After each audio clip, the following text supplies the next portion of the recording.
Claire Bennett showed up outside my hotel room in the middle of a downpour, soaked from head to toe.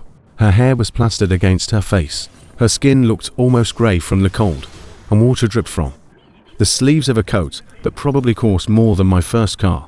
The moment I opened the door, her eyes dropped to my neck, more specifically, to the very obvious mark just below my collar. Her expression changed. "Ethan Cole," she snapped. "Do you even remember that you're supposed to be my husband?"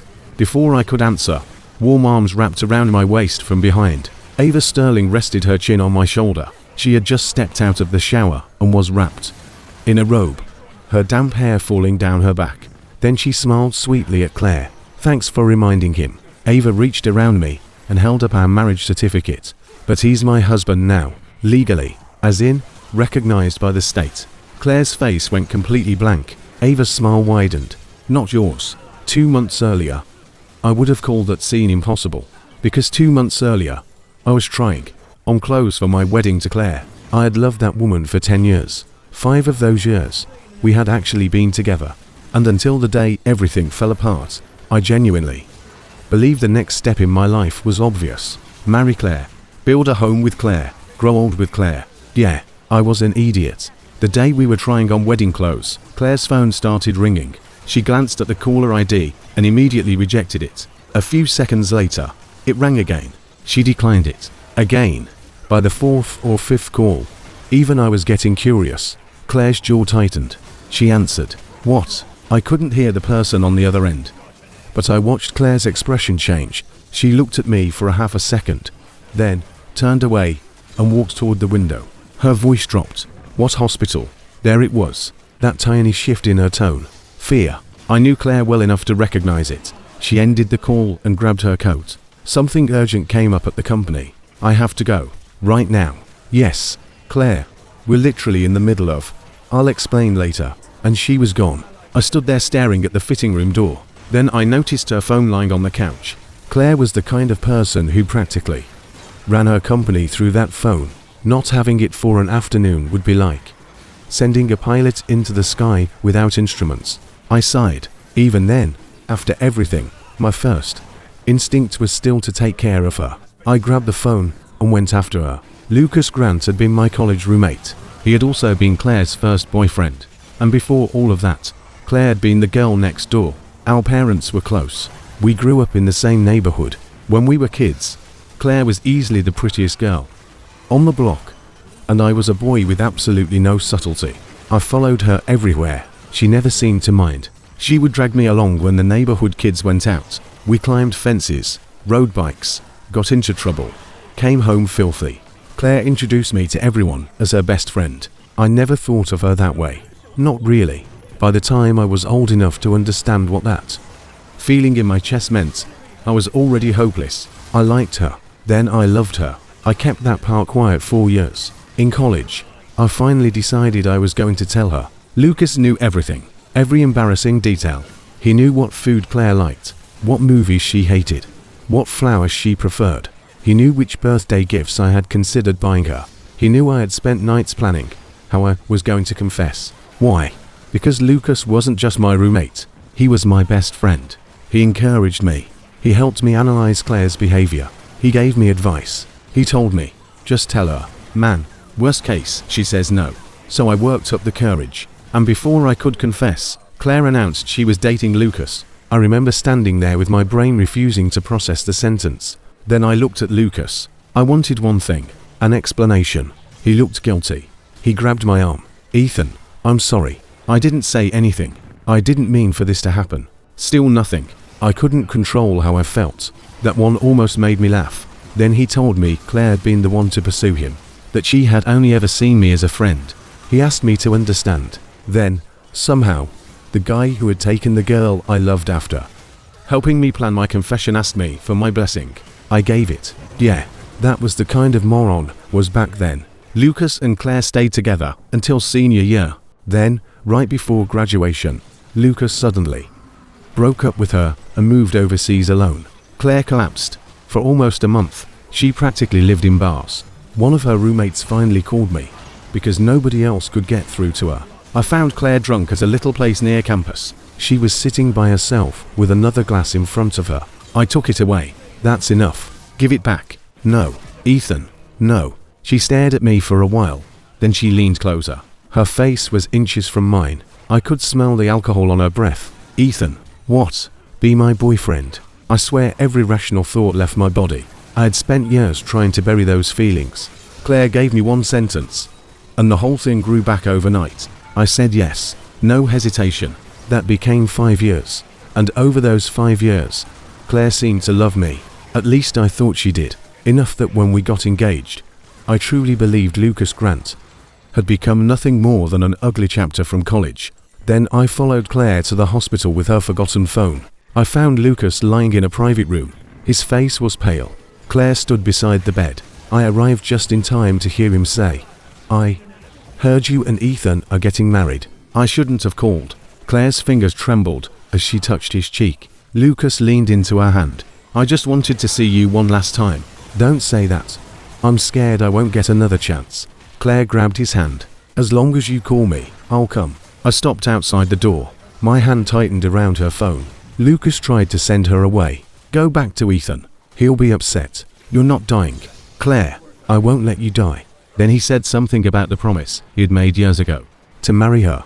Claire bent over him. She kissed his forehead, then his eyes. Her voice became impossibly soft. "Do you hate me?"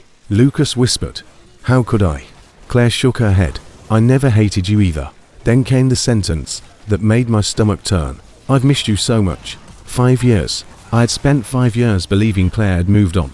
Now I was standing in a hospital hallway, watching my fiancée hold her ex-boyfriend like the 5 years between them had never happened. I must have shifted. A nurse hurried past me. The sound of footsteps made Lucas look toward the door. His eyes widened. "Ethan." Claire spun around.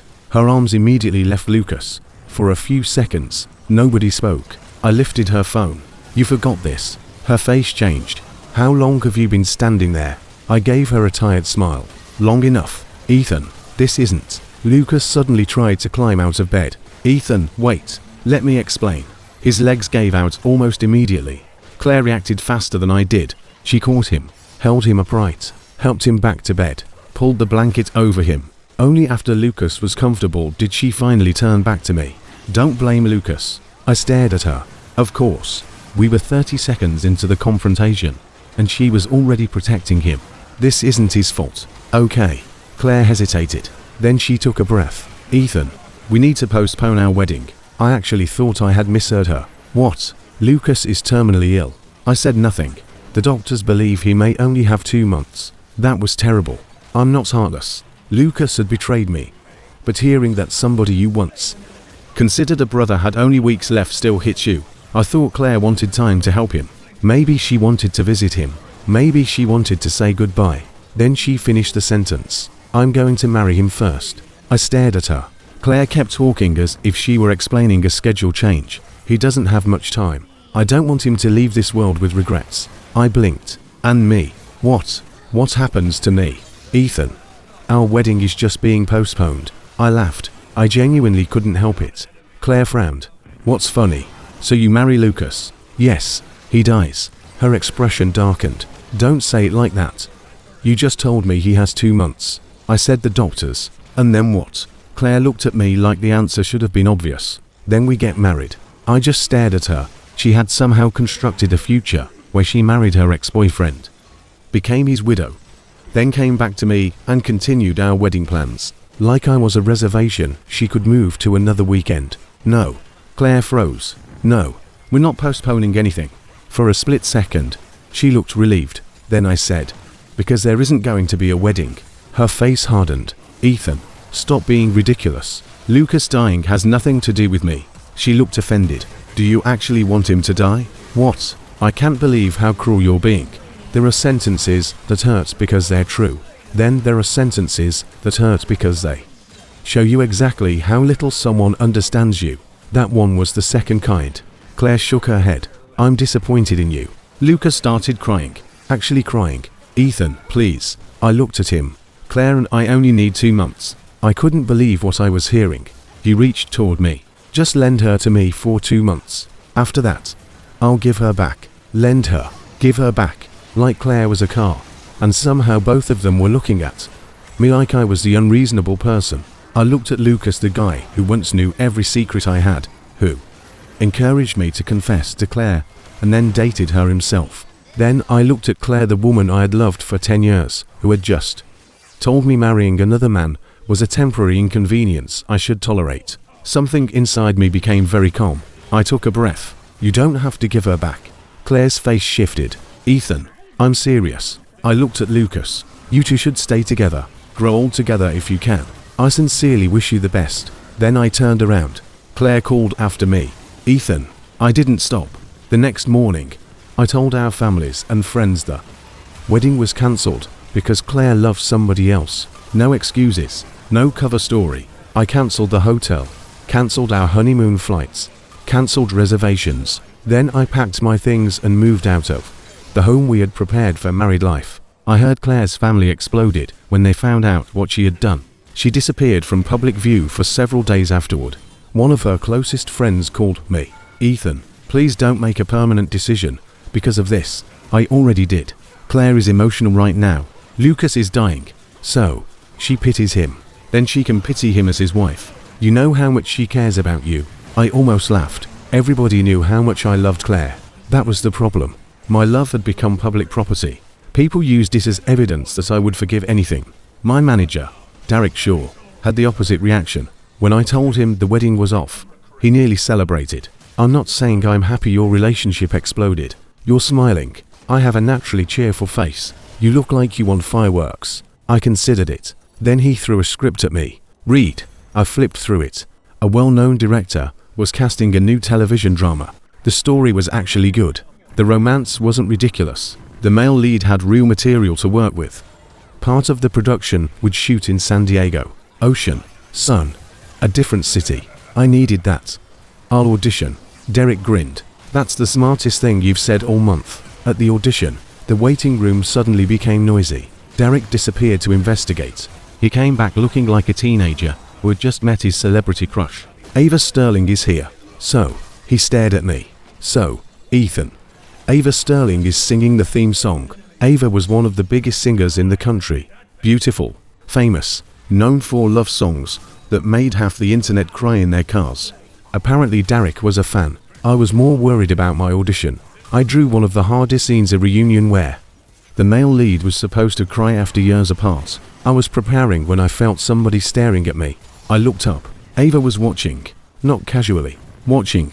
She had striking eyes. The kind that made you feel like she had skipped your face and gone directly into your head. It threw me off enough that I had to look away and reset. I performed. The director seemed pleased. Ava smiled too. I got the role. A few weeks into production, another gift from my old life arrived. A rumor. Apparently Claire and I had cancelled our wedding because she had caught me cheating with another woman.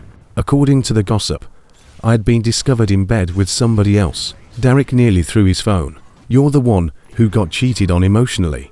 And somehow you became the cheater. I'm impressed. This isn't funny. It's a little funny. Then, 2 weeks after filming began, I got a wedding invitation.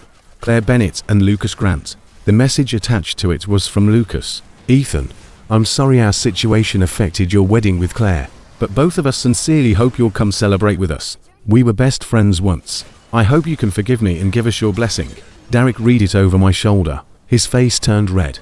You know what? Give me his number. Why? So I can help his final 2 months arrive faster through pure verbal abuse. He called Claire instead. What is wrong with you people? I could hear Claire's voice faintly through the speaker. This doesn't concern you. I want to speak to Ethan. Derek laughed. No, you don't get to steal your fiance's best friend. Marry him, then ask Ethan to clap for you. Lucas is dying. Dying apparently hasn't stopped him from stealing his friend's fiancée. I took the phone. Enough. Claire immediately softened. Ethan, stop contacting me. Lucas feels guilty. Good. His final wish is for you to forgive him.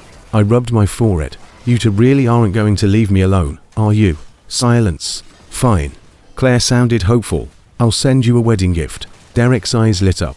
Ava, meanwhile, had somehow become a permanent fixture on set. Her song was already recorded. She had no professional reason to be there every day. Yet she kept appearing. Sometimes she brought snacks for the crew. Mine was always suspiciously better. Ethan, try this. Ava, this is homemade. The director said, "You've been working hard and need better food." I looked toward the director. He suddenly became very interested in his phone. Ava smiled innocently. Another day. Derek was gone, and Ava took over his job without asking. Umbrella, water, jacket, portable fan. She carried everything.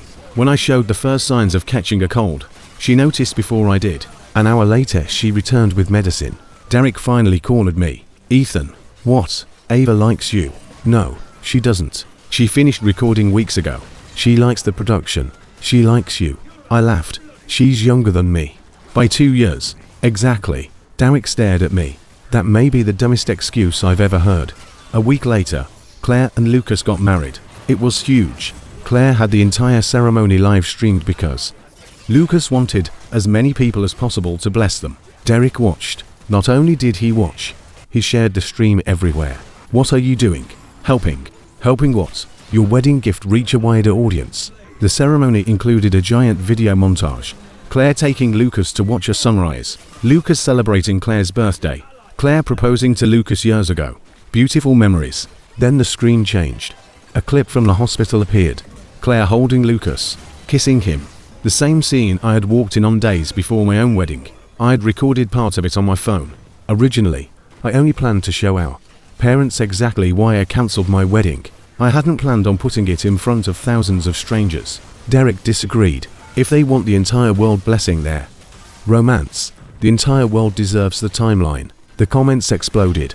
People immediately understood Claire had been engaged to me when the clip was recorded. The cheating rumor about me died quickly after that.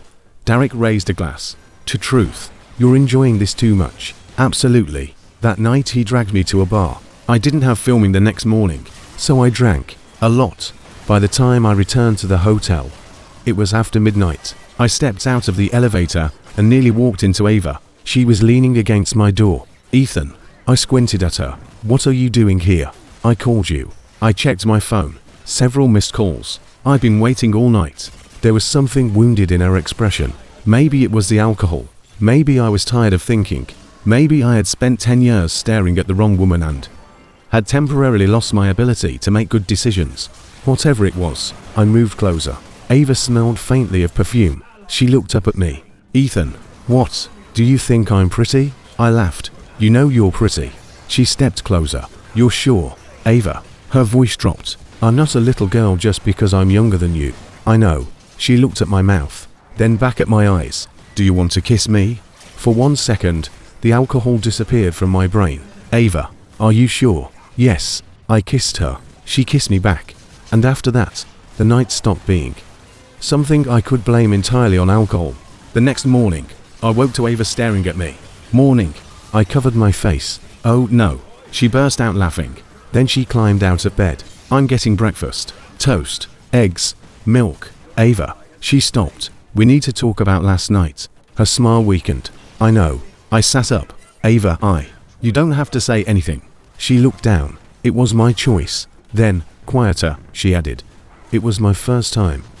But that doesn't mean you owe me anything."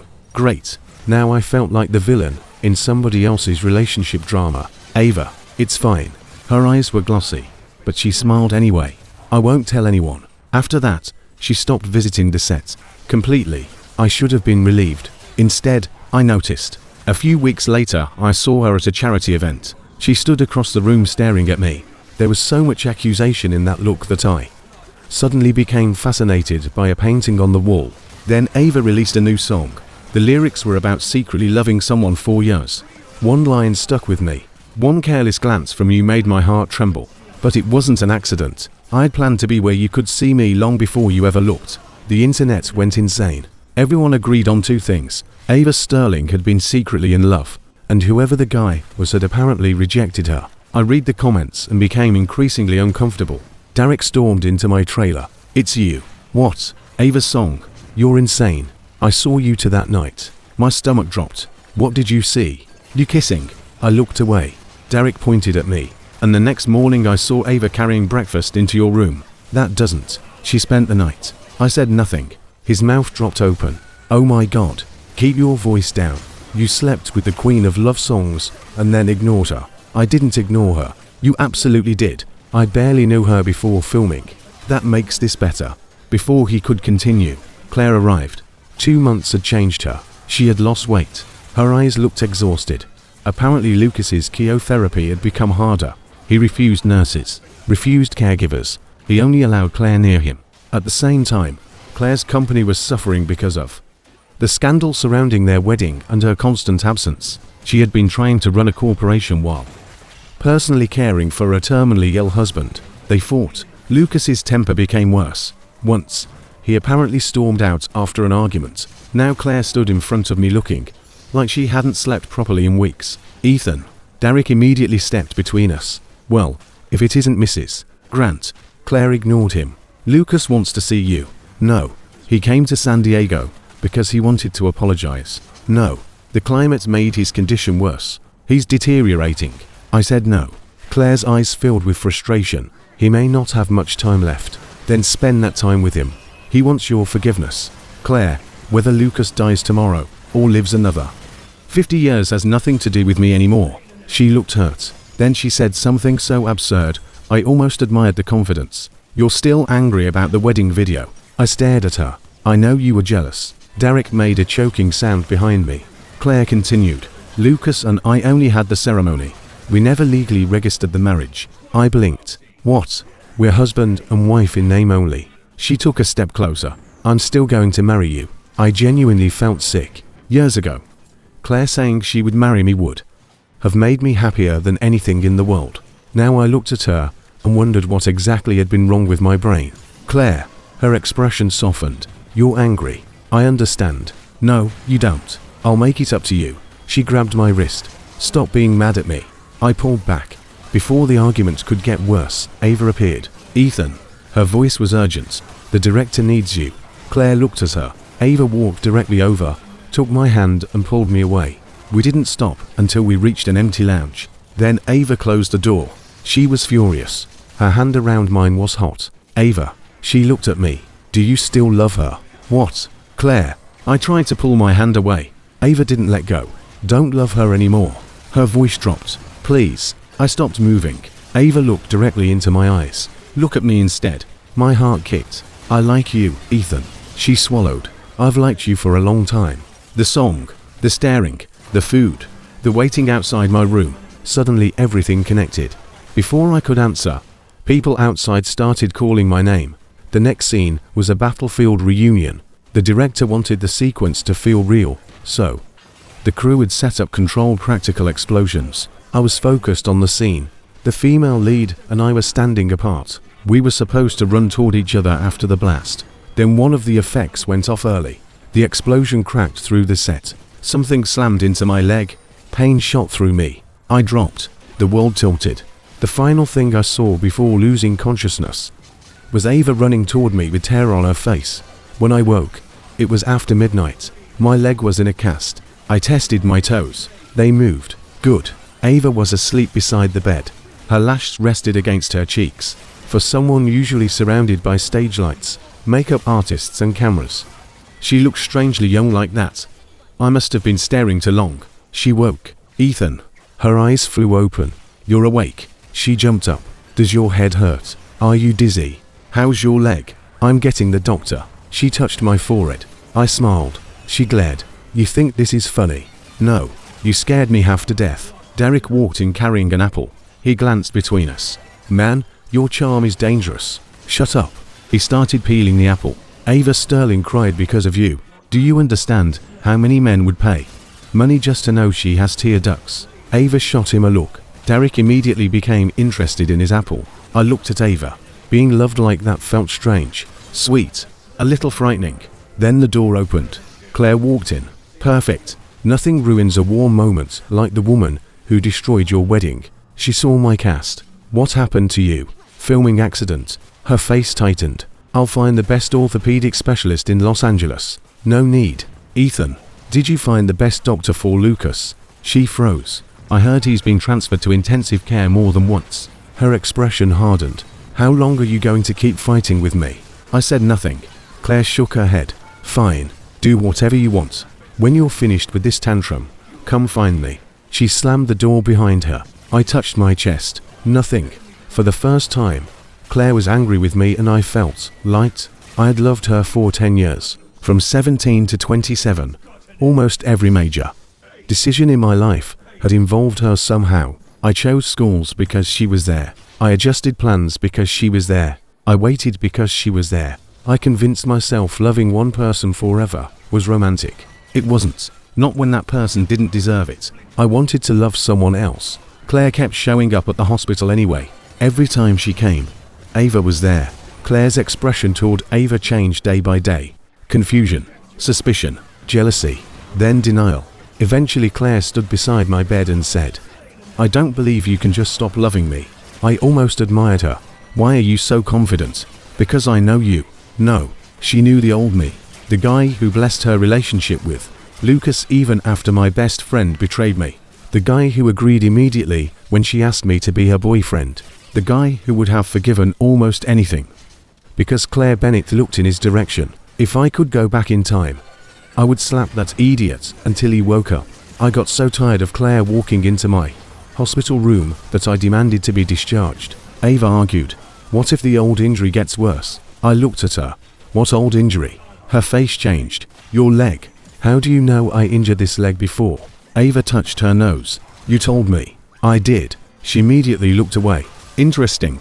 The doctors checked me repeatedly and assured Ava there shouldn't be permanent damage. Only then did she agree to take me back to the hotel. She cleared her schedule to care for me. And honestly, she was better than Derek. Food appeared before I asked. Water, medicine, pillows, ice packs. She somehow knew when I needed something before I did. 5-star service. The only problem was the way she looked at me. That gaze was becoming increasingly dangerous. A little over a month later, the doctor removed my cast. Ava was thrilled. "Good. What? We're getting married." I stared at her. "What?" She grabbed my hand. "Marriage is like buying something before somebody else steals it. That may be the worst proposal I've ever heard." "I'm serious, Ava." She pointed at me. "If I wait too long, some other woman will come along. Or I'll annoy you one day and you'll throw me away again." That hit the guilt button immediately. I kissed her before she could keep accusing me. Ava's eyes curved with amusement. Then she kissed me back. Harder. At some point, while my brain was clearly occupied, something cold slid onto my ring finger. I pulled back. "Ava." She held up my hand. "A ring." Then she grabbed my wrist. "Come on." "Where?" "The county clerk." "Ava, you already kissed me." "Too late." She dragged me there. Forms, identification, photos, fees, signatures. I barely had time to process anything. Then I was holding legal proof that Ava Sterling and I were married. Not long before that, I had been preparing to marry Claire. Now I was somebody else's husband. That night, Ava wrapped her arms around me the moment we reached the hotel room. She looked ridiculously happy. I was too. Then somebody started pounding on the door the next morning. Ava was in the shower. The knocking got louder. I pulled on clothes and opened the door. Claire stood outside in the rain, soaked, pale, furious. The first thing she noticed was my neck. Then her eyes went to the room behind me. "Ethan Cole." I already wanted to close the door. "Do you have any idea what you're doing?" I frowned. "What? How can you degrade yourself like this?" She shoved her phone toward me. There was a photograph of Ava and me kissing outside the hotel. It was spreading everywhere. Headlines were already calling her a mystery woman. Claire's voice shook. "You're doing this to make me jealous, aren't you?" I stared at her. "You seriously came here to say that? You succeeded." She looked miserable. "I'm jealous." "Happy." I started closing the door. She blocked it with her hand and winced. "Ethan." "What? Do you even remember? You're supposed to be my husband." Ava's voice came from behind me. "Who is it?" Then she wrapped her arms around my waist. Claire's eyes dropped to Ava's hands, then to the marks on my neck. Her face went white. "Ava Sterling." Ava smiled. "That's me." Claire stared at us. "What exactly is your relationship?" Ava reached behind her. I don't know where she had been hiding the paperwork. With Ava, I had stopped asking questions like that. She waved our marriage certificate in front of Claire. Surprise. Claire stared. Ava held it closer. "Legal marriage." She carefully pulled it back before Claire could touch it. "Ethan and I are officially husband and wife." I put an arm around Ava. "She's right." Claire's fists tightened. It took her almost a full minute to accept what she was seeing. Then she looked at me. "Ethan, stop." "Stop what?" "You've known her for what? A few months. I said nothing. You've loved me for 10 years. Ava's smile disappeared. Claire stepped closer. Divorcer. I actually laughed. Excuse me. You're angry with me. Fine. Claire's eyes were red. I'll pretend this never happened. Ava raised an eyebrow. Claire ignored her. You and I were supposed to have our dream wedding. I stared at her. Was she genuinely insane? Then Claire turned on Ava. You know who she is, right? I frowned. Ava. She's the Sterling family heiress. Sterling Group. San Diego. I looked at Ava. Ava suddenly found the carpet fascinating. Claire laughed bitterly. You really think a woman like her sincerely loves you? She grabbed my arm. Come with me. I yanked free. She grabbed again. This time I lost my temper. I slapped her once. The sound cracked through the hallway. The second it happened, I hated that she had pushed me far enough to react like that. Claire stumbled and stared at me in shock. A small cut opened at the corner of her lip. She slowly stood upright. Her eyes stayed on mine. You've known her 4 months. Her voice shook. She knows you loved me for 10 years. Ava stepped beside me. She knows. Claire glared at her. You don't know anything. Ava's expression sharpened. If you hadn't hidden my love letter and thrown it away in college, maybe Ethan would have known me a long time ago. I turned toward her. What love letter? Ava froze. Claire did too. People were beginning to gather in the hallway. I didn't care. I looked directly at Claire. Listen carefully, because I am not repeating this again. She stared at me. We ended the day I walked into Lucas's hospital room. Ethan. I wasn't throwing a tantrum. Her lips trembled. I wasn't trying to make you jealous. I pointed toward Ava. I don't love you anymore. Claire's eyes filled. That's impossible. It isn't. You loved me for 10 years. And now I don't. She shook her head. No. Stay away from me. Ethan. If you come here and try to interfere with my marriage again, I'll call security and the police. Her confidence finally cracked. I don't believe you can be this cruel. I almost laughed. Enough. Claire, get out. Her phone rang. She looked at the screen. Answered. Her face slowly emptied. Then she whispered, Lucas is dead. I said nothing. I stepped backward, closed the door, and for the first time, I felt no desire to involve myself in whatever came next between Claire and Lucas. Ava was leaning against the wall. I turned toward her. Love letter. She smiled nervously. Can we talk about something else? No. I pointed at her. And Sterling Group. Her shoulders dropped. Yes. My family owns it. You're the heir. Technically. She wrapped her arms around me. Please don't throw me away. I stared at her. If you leave me, I'll have to go home and inherit the company. I started laughing. You say that like it's a punishment. It is. Then Ava finally told me everything. We had gone to the same high school. She was 2 years younger. She had liked me back then. When I went to college, she applied to the same university. I never noticed. Of course I didn't. At that age, Claire occupied approximately 99% of my available eyesight. Ava watched me from a distance. She knew I loved Claire. She also saw me reject other girls, so she never had the courage to approach directly. Then she told me about my leg. Years earlier, during a spring cycling trip, I had crashed down a slope and broken it. Nobody noticed I was missing. Claire and Lucas were too busy flirting with each other. I had lost consciousness when I woke in the hospital. Claire was there looking guilty, so I assumed she had found me. She never corrected me. Ava had. Ava was the one who discovered me at the bottom of the slope. Ava got me to the hospital. I stared at her. You saved me. She shrugged. You were heavy. That's your answer. You were unconscious. Not exactly helping. Then came the letter. Near graduation, Ava finally wrote me a love letter. She put everything into it. The next day, she found it in the trash. I had never seen it. Ava knew that. Claire had gotten to it first. I suddenly remembered Claire's reaction outside the hotel. She hadn't denied Ava's accusation. Not once. Ava rested her head against my chest. It doesn't matter now. It matters. No. She smiled. My crush survived. She kissed my chin. Eventually, the photograph of us kissing kept spreading online. So Ava made things worse. Or better. Depending on your perspective. She posted publicly and tagged me. He's the person I like. Please stop bothering him. We trended for 3 days. Instead of scandal, the comments became congratulations. A few days later, Claire sent me an audio file. Lucas had recorded it before he died. I almost deleted it. Then curiosity won. Lucas's voice came through weakly. Ethan, by the time you hear this, I'll probably be gone. I sat down. I know you hate me. Not anymore, I thought. Hatred required energy. You trusted me more than almost anybody. You told me everything. And I still took Claire from you. He paused. I'm sorry. His breathing sounded difficult. I was jealous. That got my attention. You were better than me at everything. Better looking. More talented. More confident. Even the girl you loved seemed perfect. I stared at the phone. When I realized Claire liked me, I was happy. Lucas gave a weak laugh. I thought, what good is Ethan Cole being better than me at everything? The girl he grew up loving still chose me. There it was. The truth. Not love. Competition. Lucas had needed to win. But after Claire married me, another pause. She started thinking about you more. I frowned. We fought constantly. His voice became bitter. Sometimes she said your name in her sleep. I said nothing. I'm tired, Ethan. Then he laughed again. So I'm giving Claire back to you. The recording ended. I stared at the screen for several seconds, then typed 3 dots in the message box. That was genuinely the only response I had. I had just wasted several minutes of my life listening to a dead man return a woman I didn't want. I didn't hate Lucas. I mostly regretted the friendship we once had.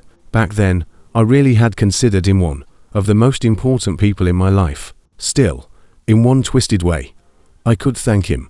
Lucas had helped me finally give up Claire. And because I gave up Claire, I noticed Ava. Nobody can take something from you that was never truly yours. And nobody can steal the person who actually chooses you. Ava and I eventually planned a proper wedding. The legal part had already happened in a whirlwind at the county clerk. This time, we wanted the ceremony, friends, family, music, everything. Claire came. We hadn't invited her. She stood among the guests and applauded anyway. I almost didn't recognize her. She looked much thinner. Mom quietly told me Claire had developed a serious illness of her own. She had refused chemotherapy. I didn't know why. I didn't ask. Her company was also in serious financial trouble. Months of bad decisions, interrupted management, and the scandal surrounding her personal life had left the business desperate for cash. Claire had been borrowing everywhere. Eventually, she went to my parents. Dad initially refused. After what she had done to me, he wanted nothing to do with it. But our families had been friends and neighbors for decades. Some negotiation happened behind closed doors. I didn't know every detail. I only knew the result. Claire transferred 20% of her company's shares to me. In exchange, my family provided enough financing to keep the company alive. I didn't celebrate. Illness wasn't revenge. Neither was financial collapse. Those were simply parts of the life Claire had chosen and the consequences she now had to face. At the ceremony, Ava and I stood in front of everyone exchanging rings. My eyes accidentally moved toward Claire for half a second. Ava immediately squeezed my hand. Ethan. I looked at her. Look at me. I almost laughed. Jealous even at our own wedding. That was Ava. Then the giant screen behind us turned on. A letter appeared. I recognized none of it. Ava did. Her eyes instantly turned red. The first line read, I hope I can walk faster, because every step lets me get closer to you a little sooner. The next line appeared, but I also hope time moves slowly, so I can stay beside you for a few minutes longer. The room became silent. One accidental glance from you makes my heart tremble. Ava's fingers tightened around mine. But it wasn't an accident. I planned to be where you would look long before you ever noticed me. Then the final lines appeared. I love you, but you don't know. I stared at the screen, then at Ava. She was crying and smiling at the same time. Ethan. Her voice trembled. This is the love letter I wrote you. The letter Claire had thrown away. The letter I never got to read. The girl I never noticed. The person who had once found me injured when everyone else forgot I was missing. The person who waited years without demanding that I owe her anything. Ava slipped her fingers between mine. It's 5 years late. She smiled through her tears. But luckily, I pulled her closer. We didn't miss each other. This story is entirely fictional and created for entertainment purposes. All characters, relationships, workplaces, medical circumstances, financial events, investigations, and legal outcomes are invented for dramatic storytelling.